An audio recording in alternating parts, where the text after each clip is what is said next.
बगुला भगत और केकड़े की कहानी में आपका स्वागत है। यह कहानी है एक जंगल की, जहां एक आलसी बगुला रहा करता था।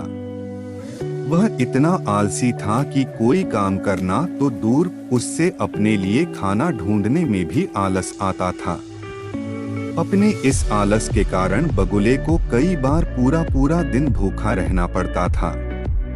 नदी के किनारे अपनी एक टांग पर खड़े खड़े दिन भर बगुला बिना मेहनत किए खाना पाने की युक्तियां सोचा करता था। एक बार की बात है, जब बगुला ऐसी ही कोई योजना बना रहा था और उसे एक आइडिया सूझा। तुरंत ही वह उस योजना को सफल बनाने में जुट गया। वह नदी के किनारे एक कोने में जाकर खड़ा हो गया और मोटे मोटे आंसू टपकाने लगा। उसे इस प्रकार रोता देख केकड़ा उसके पास आया और उससे पूछा, अरे बगुला भैया, क्या बात है, रो क्यों रहे हो? उसकी बात सुनकर बगुला रोते रोते बोला, क्या बताऊं केकड़े भाई, मुझे अपने किए पर बहुत पछतावा हो रहा है। अपनी भूख मिटाने के लिए मैंने आज तक न जाने कितनी मछलियों को मारा है। मैं कितना स्वार्थी था, लेकिन आज मुझे इस बात का एहसास हो गया है और मैंने यह वचन लिया है कि अब मैं एक भी मछली का शिकार नहीं करूंगा। बगुले की बात सुनकर केकड़े ने कहा, अरे ऐसा करने से तो तुम भूखे मर जाओगे। इस पर बगुले ने जवाब दिया, किसी और की जान लेकर अपना पेट भरने से तो भूखे पेट मर जाना ही अच्छा है भाई।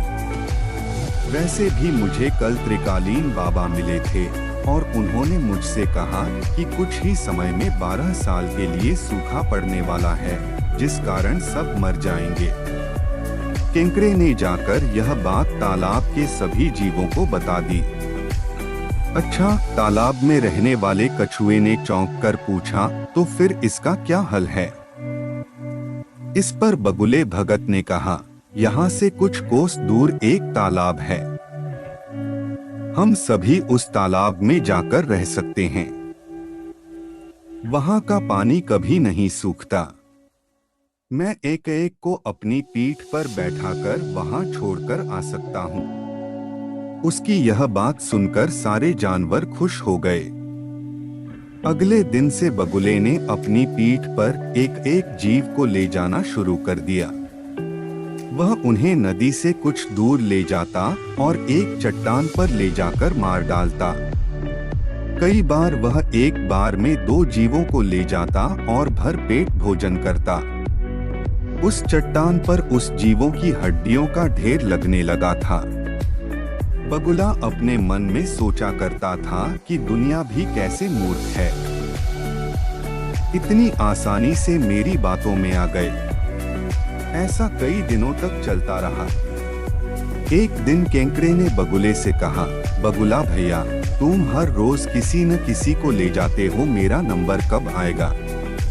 तो बगुले ने कहा, ठीक है, आज तुम्हें ले चलता हूँ। यह कहकर उसने केकड़े को अपनी पीठ पर बिठाया और उड़ चला। जब वो दोनों उस चट्टान के पास पहुँचे तो केकड़े ने वहां अन्य जीवों की हड्डियां देखी और उसका दिमाग दौड़ पड़ा।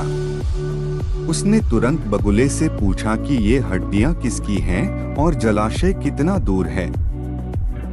उसकी बात सुनकर बगुला जोर जोर से हंसने लगा और बोला, कोई जलाशय नहीं है और ये सारी तुम्हारे साथियों की हड्डियां हैं जिन्हें मैं खा गया। इन सभी हड्डियों में अब तुम्हारी हड्डियां भी शामिल होने वाली हैं। उसकी यह बात सुनते ही केकड़े ने बगुले की गर्दन अपने पंजों से पकड़ ली। कुछ ही देर में बगुले के प्राण निकल गए। इसके बाद केकड़ा लौटकर नदी के पास गया और अपने बाकी साथियों को सारी बात बताई। उन सभी ने केकड़े को धन्यवाद दिया और उसकी जय जयकार की। बच्चों, इस कहानी से हमें यह सीख मिलती है कि हमें आंख बंद करके किसी पर विश्वास नहीं करना चाहिए। मुसीबत के समय भी संयम और बुद्धिमानी से काम करना चाहिए।